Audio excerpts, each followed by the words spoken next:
پھر فیصلہ کرنا آپ کے لیے آسان ہو جائے گا۔ اہل حدیث فرقے کے دو بڑے بڑے عالم کے ہم آپ کو بیان سناتے ہیں تاکہ حقیقت سامنے آ جائے کہ قرآن حدیث پر چل رہے ہیں یا قرآن حدیث کے خلاف مسئلہ امت مسلمہ میں پھیلا رہے ہیں۔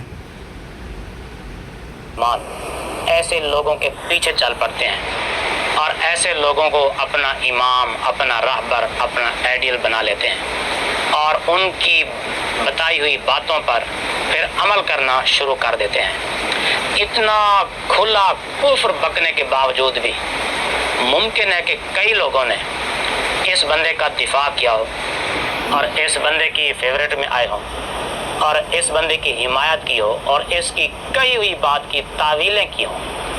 پہلے ایک جھلک سن لیں، پھر اس کے بعد آگے بات کرتے ہیں۔ یہ کتنی بڑی بے عقلی کی بات ہے، یہ کتنی بڑی بد عقلی کی بات ہے کہ لوگ اپنی بہن سے نکاح نہ کریں اور دوسرے کی بہن بیٹی کے ساتھ نکاح کر لیں، جبکہ بہن اپنے بھائی کے مزاج کو جانتی ہے، اس کے مزاج سے واقف ہے، وہ جانتی ہے میرے بھائی کا غصہ کب آتا ہے۔ وہ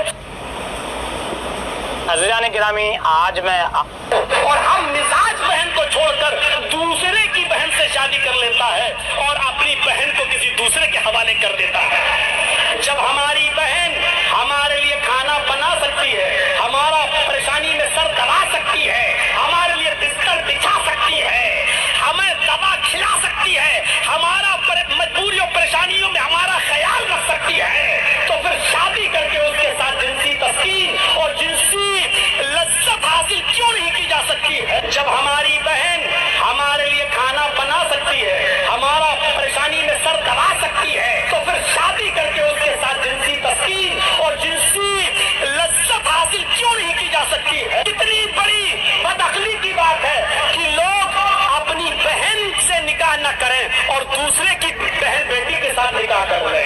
آپ ذرا اس بندے کے الفاظ پر غور کریں۔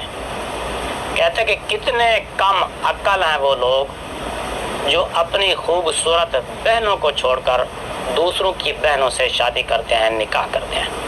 معاذ اللہ، اے میرے سیدھے سادے مسلمان بھائیوں، اس سے بڑا کفر اور بھی کوئی بکا جائے گا؟ قرآن کریم کتنی خلاف ورزی ہے، صریح قرآن کریم کے خلاف بات کی جا رہی ہے۔ اور پھر دیکھیں نا، کہتا ہے کہ جب بہن سے سارے کام لیے جا سکتے ہیں، اس کے ہاتھ سے پانی لیا جا سکتا ہے، دوائی لی جا سکتی ہے، ساری خدمات لی جا سکتی ہیں، تو جنسی لذت کیوں نہیں حاصل کی جا سکتی؟ تو پھر شادی کر کے اس کے ساتھ جنسی تسکین اور جنسی لذت حاصل کیوں نہیں کی جا سکتی؟ معاذ اللہ میرے مسلمان بھائیوں، سادہ لوگوں، اس لیے علماء کہتے ہیں کہ جس بندے کے بھی منہ سے کوئی بات سنو، پہلے اس کو قرآن اور سنت پر پرکھو، دیکھو واقعی وہ اسلام کے مطابق ہے یا نہیں۔ اب ہم قرآن کریم کو دیکھتے ہیں کہ قرآن کریم کیا کہتا ہے اس کے بارے میں۔ 4 پارہ کھولیں، آپ سورۃ النساء کھولیں، آیت نمبر 23 کھولیں۔ اللہ تعالیٰ نے صاف صاف فرما دیا ہے، حرمت علیکم امہاتکم و بناتکم و اخواتکم، حرام کی گئی تم پر تمہاری مائیں اور تمہاری بیٹیاں اور تمہاری بہنیں۔ دیکھیے قرآن کریم صاف صاف کہہ رہا ہے، ہمارا رب، ہمارا اللہ صاف صاف فرما رہا ہے کہ اے لوگو، اے مسلمانوں، تم پر تمہاری بہنیں حرام ہیں، تمہاری بہنوں سے تمہارا نکاح کرنا حرام ہے، تم اپنی بہنوں سے نکاح نہیں کر سکتے۔ جی، آپ نے سنا کہ فرقہ اہل حدیث قرآن اور حدیث کے نام پر کس طریقے سے کھلا کفر اور کھلی باتیں کر رہا ہے اور دعویٰ یہ کر رہا ہے کہ قرآن اور حدیث کو جو ہم نے سمجھا ہے وہ کوئی نہیں سمجھا۔ آپ نے سنا قرآن ہمیں منع کرتا ہے تم پر حرام کی گئیں تمہاری ماں، تمہاری بہن، تمہارے بیٹیاں، اور فرقہ اہل حدیث جس کو اللہ نے حرام کیا ہے اس کو حلال کر رہا ہے کہ اپنی بہنوں سے نکاح کر سکتے ہیں۔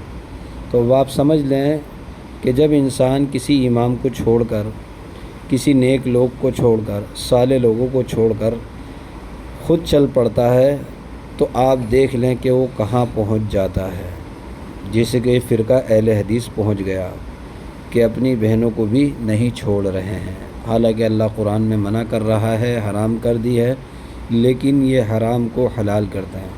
اسی طریقے کا اور بھی مسائل ہے بہت سارے فرقہ اہل حدیث میں کہ اپنی بیوی کو کوئی کتنی بار بھی طلاق دیتے تو یعنی حرام ہو جاتی ہے بیوی اس پر 3 بار کہنے پر، لیکن فرقہ اہل حدیث اس کو حلال بتاتا ہے اور کہتا ہے کہ نہیں، اس کو طلاق نہیں ہوئی۔ تو یہ وہ چیزیں ہیں کہ قرآن نے منع کیا ہے، حرام کر دی ہے ان چیزوں کو، لیکن فرقہ اہل حدیث ان کو حلال کر رہا ہے۔